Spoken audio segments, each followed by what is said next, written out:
tudo bem com vocês? Hoje eu vim aqui para falar a respeito de menopausa, né? Que é um período bastante temido pelas mulheres, muitas vezes, e eu vou tentar explicar nesse vídeo por que isso acontece. Bem, antes de qualquer coisa, para quem não me conhece, o meu nome é Carolina Mari, eu sou médica integrativa aqui em Curitiba, no Paraná. E se você gosta de medicina integrativa, se você gosta de modulação hormonal bioidêntica, medicina chinesa e tudo que a medicina integrativa pode lhe oferecer, clique no joinha, inscreva-se no canal, porque toda semana tem vídeo novo aqui. Também não esqueça de se inscrever nas minhas redes sociais que aparecem nos cards aqui embaixo. E, como eu estava falando, hoje eu vim falar a respeito de menopausa e por que esse é um período tão temido na vida das mulheres, né? Quando a gente fala em menopausa, muitas coisas passam pela nossa cabeça, né? Que vamos ganhar peso, que vai ter alterações hormonais, perda de libido, perda de cabelo, é sempre uma perda, né? Não tem ganho de peso e perda do resto, né? E eu vou tentar explicar aqui por que isso acontece e como que a gente pode reverter cada um desses sintomas, tá? Então assim, começando pela definição, né? A menopausa, ela é definida como um período que a mulher fica com ausência de sangramento, sem menstruação, durante um ano, tá? Mas a verdade é que todas as mulheres começam sua queda hormonal em torno dos 35 anos de idade.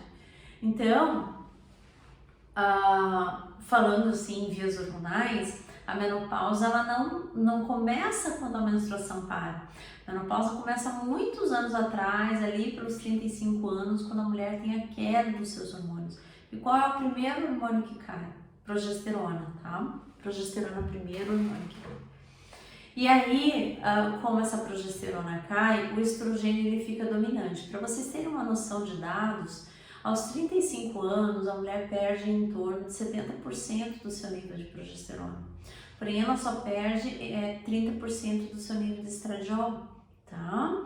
Então, essa dominância do estrogênio em relação à progesterona vai causar efeitos muito deletérios lá na frente. E um deles são os nódulos de mão, podendo ser nódulos benignos ou malignos, câncer, tá? Nódulos, miomas, cistos ovariano, enfim, uma infinidade de coisas, tá? E isso tem a ver também com uma queda do funcionamento da tireoide, que eu já vou chegar lá, tá? Mas tenha em mente isso, a menopausa não começa quando a menstruação termina por vez, não. Ela começa ali pelos 35 anos de idade, quando a mulher tem um pouco para mais, um pouco para menos, né, gente? Não precisa ser exatamente nos 35 anos, quando ela tem a primeira queda hormonal, que é a queda de progesterona. E aí o que começa a acontecer? O estrogênio dominante começa a causar uma TPM muito forte, né? Mulheres que nunca tiveram cólicas passam a ter cólicas, excesso de sangramento, começa a aparecer os miomas e começa a ganhar peso também, tá? Devido a esse fato, devido a esse desequilíbrio entre estradiol e progesterona. Muito desse peso, ele vem da retenção hídrica, né? E da queda também do metabolismo, como eu falei, eles têm muito a ver com tireoide, tá? Bem, e um pouquinho mais para frente, na medicina integrativa a gente divide, né, a menopausa em 3 partes. A primeira parte é essa, é a queda do nível de progesterona. A segunda parte começam a cair os níveis de estradiol junto e na terceira parte cessa a menstruação. Então vejam que isso acontece às vezes 10, 20 anos antes da menopausa de fato acontecer, que é quando a menstruação cessa de vez, né? Não esqueçam do seguinte, menopausa não é só uma queda dos hormônios ovarianos, tá? Ovários, tireoide, suprarrenal caminham juntos. Então, qual é a cara de quem está na menopausa?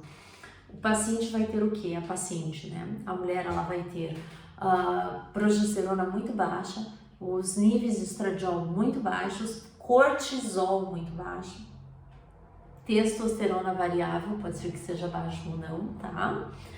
Mas cortisol certamente está. T3 muito baixo. T3 é um hormônio tiroidiano que é o principal hormônio responsável por manter o corpo nos níveis ideais de metabolismo, né? Então, se o T3 está baixo, gente, pode fazer dieta, vai ser muito difícil perder peso, tá? Nunca esqueçam disso que eu acabei de falar.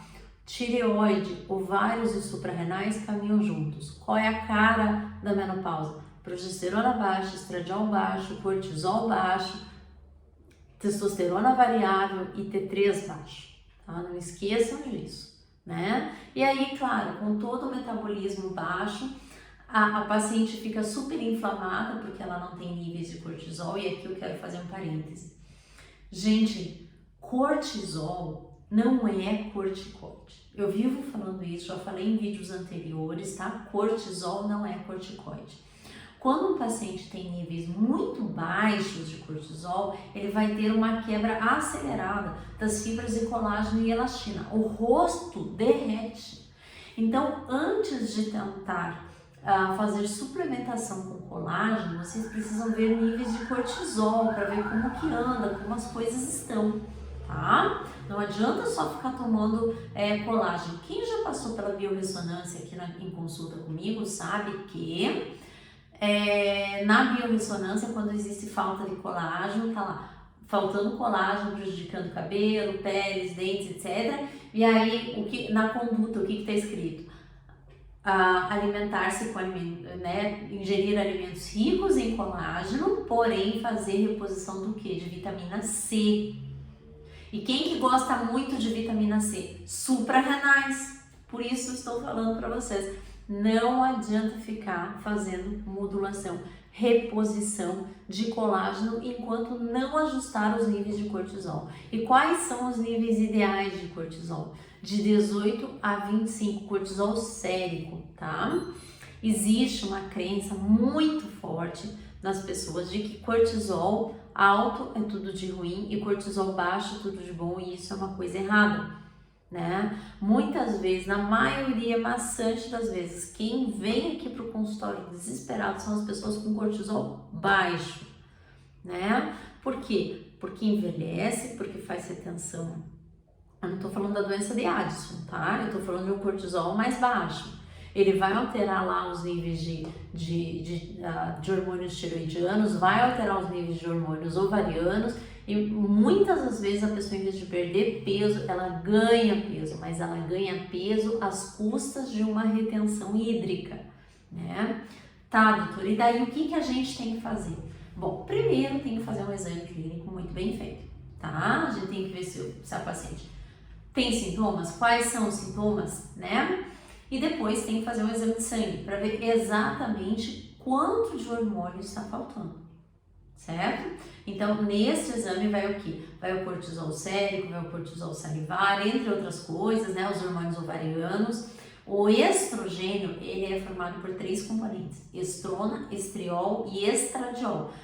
Geralmente a gente pedimos os 3, tá? A estrona é quem tá mais envolvida nos tumores, né? Estrogênio dependentes. O estradiol é a porção mais forte do estrogênio. Progesterona, T3, T4 e TSH, tá? E aqui faço um adendo. Muitos pacientes vêm com diagnóstico de hipotireoidismo sem dosagem de T3, isso é muito importante. Porque o hormônio tiroxina, a tiroxina entra na tireoide, mas ela tem que sair triodotironina, ela tem que sair T3, e é esse T3 que aumenta o metabolismo. Então, aquela crença de que a mulher entrar na menopausa ela engorda, que é comum ela sangrar demais, né, durante o ciclo menstrual, que o ciclo menstrual vai reduzindo, gente, isso tudo é modulável, isso tudo é tratável. Recentemente, por curiosidade, entrei num grupo do Facebook que falava sobre o climatério e menopausa, e eu me assustei com a quantidade de mulheres que diziam que o excesso de sangramento uterino disfuncional era algo comum para mulheres que estavam entrando na menopausa. É algo normal. Normal não é, pode ser comum, né? Pela dominância estrogênica, mas normal não é, tá? Vários e vários pacientes que fizeram tratamento aqui comigo me falaram, olha, todas as minhas irmãs tiveram que fazer esterectomia por excesso de sangramento, eu tô vendo que eu tô indo pelo mesmo caminho. Falei, não, vamos fazer a modulação, geralmente com progesterona, e isso se corrige, tá? Então, não é um dogma que toda mulher tem que ganhar peso, que toda mulher tem que perder libido, que toda mulher tem que perder o cabelo, e nem que é normal sangrar bastante, tá? Então, se você tem algum desses sintomas, se você está sofrendo com os calorões da menopausa, calorões geralmente estão muito relacionados com perda de cálcio, viu? Dos ossos. E isso não adianta, no caso das mulheres, não adianta ficar só repondo cálcio, tem que ver quantidades de vitamina D e tem que ver quantidades ali de estradiol, tá? E na modulação, o que a gente geralmente faz? Hormônios femininos, mas hormônios femininos isomoleculares ou bioidênticos, né, como se chamava anteriormente, que não são hormônios, mas são derivados de fitoterápicos que têm efeitos colaterais quase nulos, tá bom?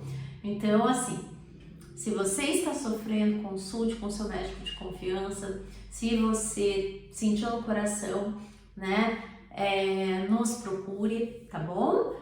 E, como eu disse, né, isso pode até ser comum, mas não é normal, tá? Não vamos normalizar a menopausa. Isso tem como a gente corrigir. Outra coisa importante que eu até estava esquecendo de falar, da alteração emocional que muitas mulheres têm. Por quê? Porque progesterona, ela está interligada com o ácido gama-aminobutírico, o GABA. Pra vocês terem uma ideia, o GABA é um tranquilizador, tá? Ele estabiliza o humor e é ali onde age o Rivotril. Então, também vocês podem conversar com mulheres que já fizeram modulação com progesterona, elas vão afirmar para vocês, elas eram uma antes e uma depois. Agora, gente, eu tô falando de progesterona e não de progestagem, tá? Isso é um assunto para um outro vídeo que eu já tô me estendendo demais. Certinho? Meus amores, um beijo bem grande, tá? E até semana que vem, quando eu devo aparecer aqui com outro vídeo. Tchau, tchau!